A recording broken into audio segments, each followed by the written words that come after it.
अस्सलाम वालेकुम, this is Arham Malik from new world lighting and co. अच्छा, ये एक छोटी सी अपडेट है। ये जो है ना एक डब्बा हमने बॉक्स प्रिंट करवाया था विंडो के अंदर, डिमांड में भी है, लोग डिमांड करते हैं इसकी।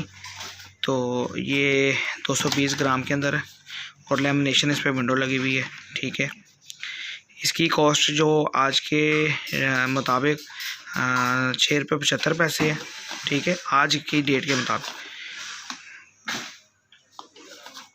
तो अगर किसी को छपवाना हो तो रब्ता कर सकता है। अपडेट है छोटी सी, और 12 वाट 18 वाट के अंदर। इसके अलावा हमारे पास जो है वो गोल्डन के अंदर DOB आ गई। अब वीडियो में जो है ये सही नज़र नहीं आ रही, तो ये हमारे पास काफ़ी तादाद में पड़ी हुई है। वारंटी के अंदर 1 साल की वारंटी भी हम इसकी दे देंगे। इसके ऊपर डेट मेंशन है, जैसे आप देख रहे होंगे ये लिखा हुआ है 9/21। तो हम वारंटी के अंदर भी DOB दे देंगे माकूल रेट पे। इसके अलावा हीट सिंक कंपाउंड भी हमारा आ गया है। ठीक है, ये भी अवेलेबल है। इसके अलावा जो है वो सोल्डर वायर भी आ गई है, ये भी अवेलेबल है हमारे पास। अपने नाम की ब्रांड की जैक वाला सेट भी आ गया, ये भी अवेलेबल है, रेगुलर आइटम। इसके अलावा जो है वो वाइट के अंदर भी DOB आ गई। ठीक है, ये भी अवेलेबल है हमारे पास। टांके वाला माल जो है वो भी अवेलेबल है। तो ये जो है ना ये सारी चीज़ें हमारे पास प्रोडक्ट्स पहुंच चुकी हैं। ये अपडेट है छोटी सी जो मैंने देनी थी आपको।